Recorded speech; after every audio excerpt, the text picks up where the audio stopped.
Viewers আসসালামু আলাইকুম। জনসাধারণের অবগতির জন্য জানানো যাচ্ছে যে নারী বা শিশুকে মারপিট করা হলে অথবা হত্যা করা হলে অথবা হত্যার চেষ্টা করা হলে সাধারণত আপনারা সবাই মনে করেন নারী নির্যাতন কোর্টে যাই, একটা মামলা করি অথবা নারী নির্যাতনের মামলা করব। বিষয়টা কিন্তু এরকম না। আমরা যারা সাধারণ মানুষ আছি তারা কিন্তু আসলে ধারণাটা ভুল ধারণা করি। নারী নির্যাতন কোর্টে শুধুমাত্র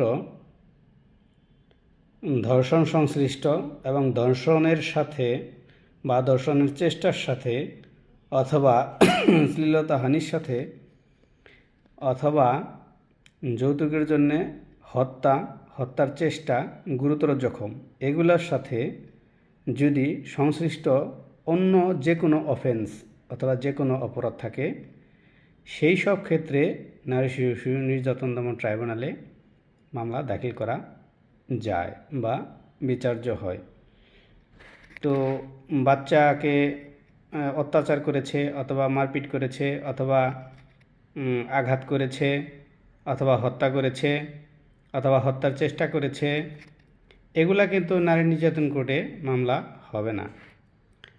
নারী নির্যাতন কোর্টে শুধুমাত্র মামলা হয়, নারী নির্যাতন দমন ট্রাইব্যুনালে শুধুমাত্র মামলা হয় ধর্ষণের চেষ্টা, শ্লীলতাহানি, ধর্ষণ, গণধর্ষণ, যৌতুকের জন্যে মারপিট করে মেরে ফেলা, যৌতুকের জন্যে মারপিট করে হত্যার চেষ্টা করা, যৌতুকের জন্য মারপিট করে গুরুতর জখম করা, এইসব অপরাধের বিচারগুলা নারী শিশু নির্যাতন দমন ট্রাইব্যুনালে হয় এবং মামলা দাখিল করা যায়।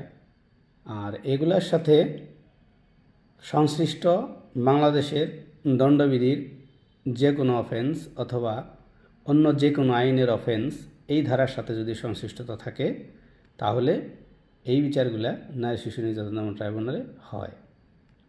তো ভিউয়ার্স, ভালো থাকবেন, সুস্থ থাকবেন, সচেতন থাকবেন।